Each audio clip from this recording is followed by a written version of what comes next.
Back to Dear Anybody. My name's Kevin Hodge. I'm reading letters written by my late father Jimmy Hodge in 1999, and real apologies for skipping some days, and I appreciate that you may have noticed that I'm afraid some days have been skipped, mainly because I've been just come to the end of a 30-session radiotherapy marathon, and although I was doing some daily radiotherapy chats, getting Dad's stuff out as well just proved a step too far, I'm afraid, even though I seem to have a lot of time to do it. Anyway, we got today is the 11th of August, so we'll try and pick up from August and get through right through to December.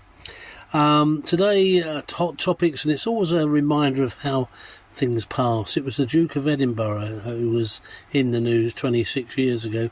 He visited a factory. There were lots of wires hanging out of a otherwise neat console, and he said it must have been done by some Indians, which caused uproar and consternation in papers.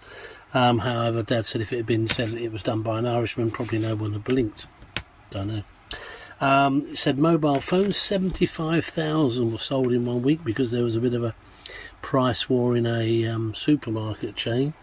There was also an eclipse seen down in Cornwall, apparently, mainly, and all happened, and everyone was very happy about that. Pakistan and India were in cahoots again.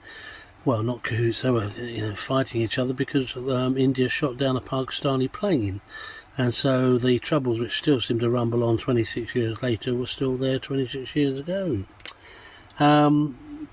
Lastly, almost, the police were going to build a life-size replica of Jill Dando's house in order to see if they could retrace steps.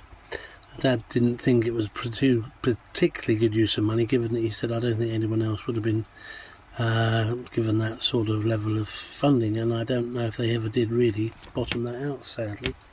And finally, strange but true, farmers voted the mobile phone as their favourite invention of the 20th century. Dad thought it would be the milk churn, but there you go. Anyway, that was Dear Anybody on the 11th of August 99. You take care, my there you go.